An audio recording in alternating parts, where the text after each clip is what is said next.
Hello दोस्तों, नमस्ते।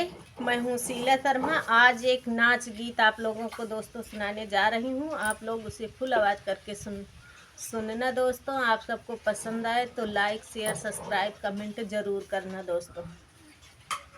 तनवा की फटी गई साड़ी, बलम तोहरी रहिया निहारी। तनवा की फटी गई साड़ी, बलम तोहरी रहिया निहारी। बलम तोहरी रहिया निहारी। तनवा की फटे गई साड़ी, बलम तोहरी रहिया निहारी।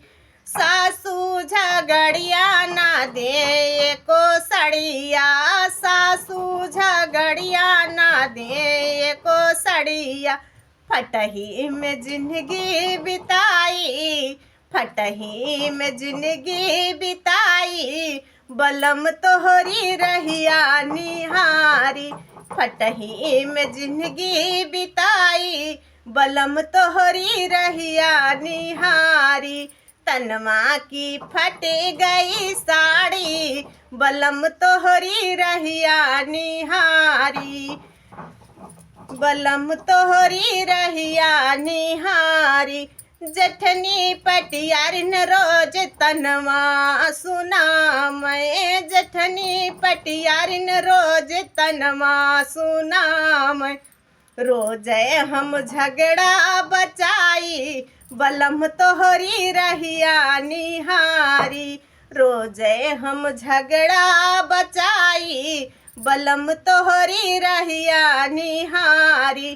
तनवा की फटी गई साड़ी, बलम तोहरी रहिया निहारी। लहुरी ना नदिया रोज रोज दुरियावे, लहुरी ना नदिया रोज रोज दुरियावे। हम ही का है भिखारिन, बलम तोहरी रहिया निहारी। हम ही का कहली भिखारिन, बलम तोहरी रहिया निहारी। तनवा की फटे गई साड़ी, बलम तोहरी रहिया निहारी। तनवा की फटे गई साड़ी, बलम तोहरी रहिया निहारी।